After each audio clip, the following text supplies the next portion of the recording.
Hi, it's Adam here from the West Ham's Why We Drink podcast. I have a feeling that this question is going to be an easy one. I'd imagine that most of us are going to be saying the same thing. I think there's clearly one thing at fault to why we have had this slump in form. That's the Bubbles song. I'm just kidding. We've got to blame Pellegrini. I mean, his methods are just so dated.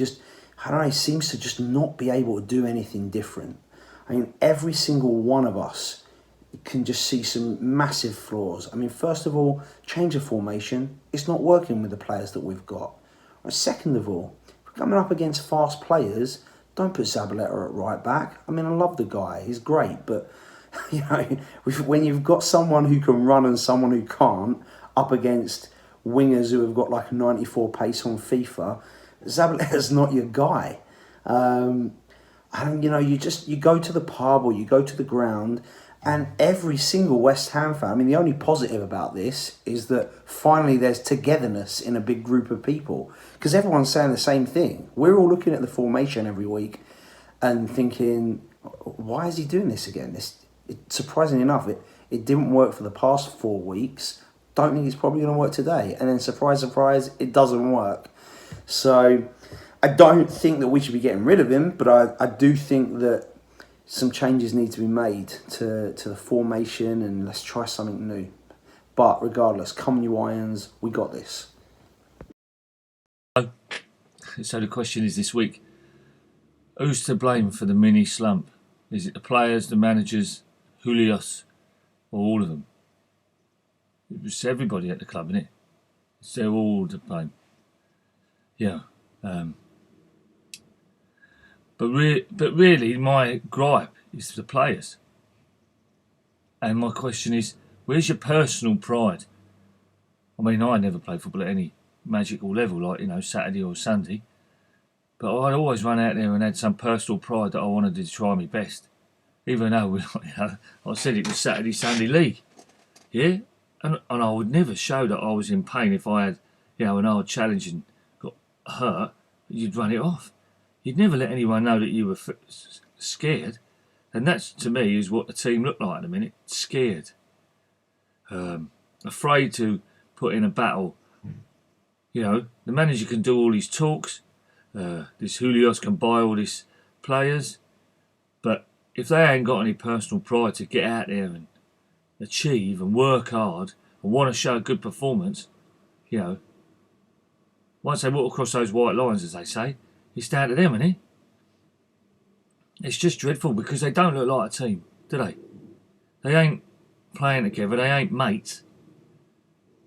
And that's one thing I think about with, like, Julius buying players and the manager not buying players. Because the manager is supposed to build, as far as I know, an ethos out there that when they go out on the pitch, he takes that with them, right, and it comes out on the pitch. That's how I see football. All this European stuff, as we refer to it, with someone else buying it. So they're not a manager, they're a coach, aren't they? So it's the whole thing, really. They need some... We've got no ball winners, none at all. Noble's gone off the pot at the minute. We need someone to buy the scruff of the neck. Everyone's being too gentle with everyone. You need someone to verbally kick them up the backside. Give them some fire in the belly. It's just awful, isn't it? Absolutely awful. I mean, it's painful to watch. And embarrassing to watch. All those lads that went there to Burnley, and ladies, that went to Burnley, shocking. Put all that effort in, they go all that way, and then the team don't show up. It's just bad. And I don't know what's going to change. I mean, the manager always gets the blame for it. I mean, his blame is that he's just sticking with his formation. He should change it. As I've said previous videos, he needs to change it to like 3-5-2. Or I like 4-4-2, but even 3-5-2. It's got to be two up front. It's got to be two up front. And play 5 across the middle. Just to give them a chance to win the ball back, for fuck's sake. And maybe boss the midfield. Well, thanks God for the international break. We ain't got to get upset this Saturday. So Well, take it easy. Wear your colours with pride. Any mug can wear your colours. When you're winning, it's when you're losing it counts. Take it easy. Up the hammers. Come on, you ones. Who do I think is at fault for this mini slump? Well, you can rule out Husulios straight away. It's not an issue. This member Husulios identified Anderson, who was just as inconsistent last season as he is this season, and yet everybody wasn't saying anything. He identified Allaire. Nobody criticised him for that. So take that straight out. So therefore, as far as I'm concerned, this falls down to both Pellegrini and also the players themselves. Now, I've said on previous videos, including the post-match reaction I did with Adam yesterday, that it is 10% the manager with his formations and his tactics and his substitutions, which fall under tactics. The 90% is down to the players. They are the ones out on the pitch. They are the ones that aren't doing the job properly. They are the ones that are showing a massive lack of confidence. Now, what is that confidence about, or lack thereof? Are they not confident as a team? Are they not confident in each other? Are they not confident in themselves? Are they not confident with Pellegrini?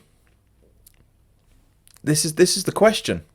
This is the real point. This is where it pretty much boils it down to. We had the same issues under Grant. We had the same issues under Allardyce. We had the same issues under Bilic. And we were roughly getting into the same issues with Moyes. And now we've got the same issues with Pellegrini. Is Pellegrini's hand being restricted in what he can do and what he can't do? Is he not communicating it over to the players properly? Now, if you remember, if anybody watched the pre-match interview that he did before the Newcastle game, he said, I may be paraphrasing here, but it's close, pretty much as close as possible to what he said, which is pretty much, I will pick the best team. I'm not here to please players. And he doesn't talk about individuals, he talks about team performances.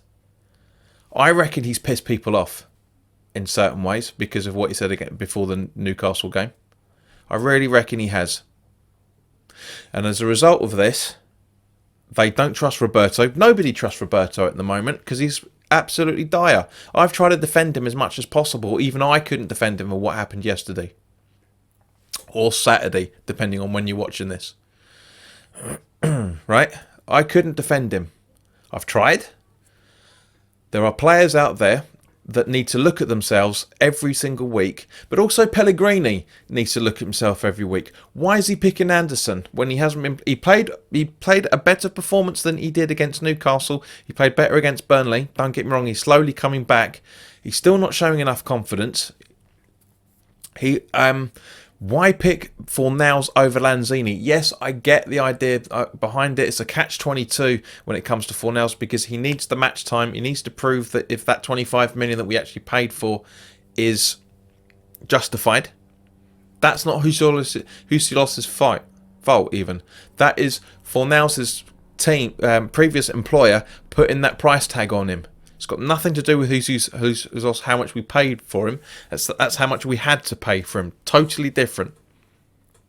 You could argue that there's blame with David Sullivan because, as ex-West Ham employee confirmed the other week, last week, that he's stepping up his involvement in signing players, and because he thinks he's playing the personal manager football manager, I should say. So there's a lot of questions that need to be answered, and not just in this. But personally, my opinion is the fact that it's down to Pellegrini with the team sheet that he's putting out, and it's down to the players of that team sheet that aren't stepping up and doing what they should be doing. The blame for West Ham's mini slump should fall on the manager Manuel Pellegrini's shoulders, and it has been brewing for some time. The players were able to bail him out with some results earlier this season, but with our one defensive tactic found out, the high line, teams have been taking advantage of that, and we can't seemingly defend.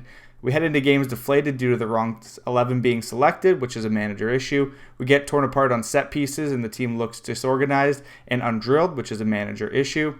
Our subs are incorrect and awfully timed, which is a manager issue. None of the blame is being taken by him post-match, and the team looks completely unprepared for their opposition's tactics, which again is a manager issue.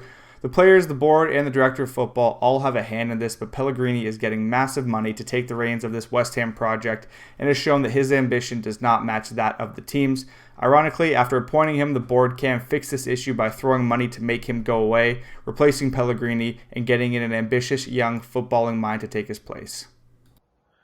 Right, this is my video for Hannah's polls. Who is to blame for the current bad form West Ham are experiencing? And there's 4 options I've been given, which is the manager, the players, the Zilios, and the owners. For me, right now, Zilios is safe from blame, and so are the owners. And yeah, they're just getting away with it. But the players and the manager are definitely to blame.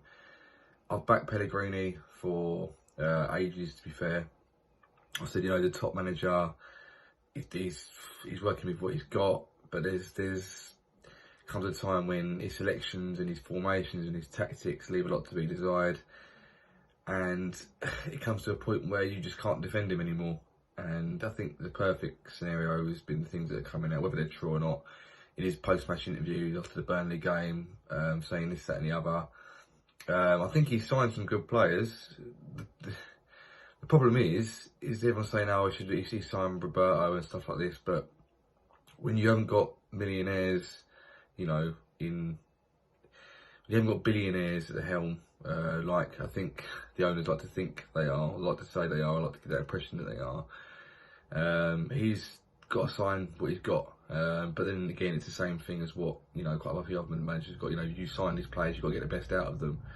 And for me, the players have to take a massive brunt of the blame, because you can't tell me that these players are just so willy-nilly, oh, the manager ain't motivating us, so let's just go out there and play what we can.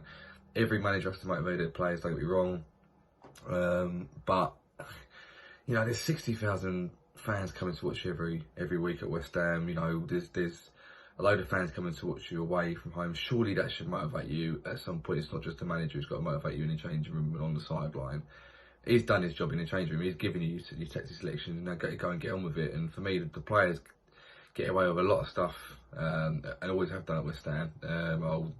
They don't like his tactics, they don't like this. Well, get on with it. Just you know, you don't see Snodgrass moaning. Snodgrass is there, running around, trying his best, you know, putting in the effort. If every single other West Ham player did that on that field, we wouldn't be in the situation we are in.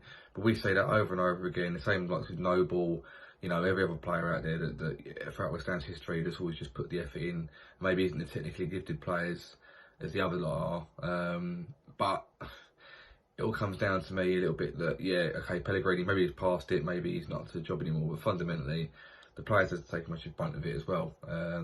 But then again, you know, he is playing Haller up front in his own, very isolated, doesn't get much service or chances, so one thing's going to change very soon, that's going to be the manager for me. He loses against Tottenham, depending on how we lose against Tottenham. If we lose against them, which I think we won't, it's Tottenham, we've got to win. No matter how bad we are, we have to beat Tottenham, or at least give them a good game, get a draw out of it. The Tottenham game could be his last chance saloon, so we'll see what happens. But for me, the players and the manager get the blame this one.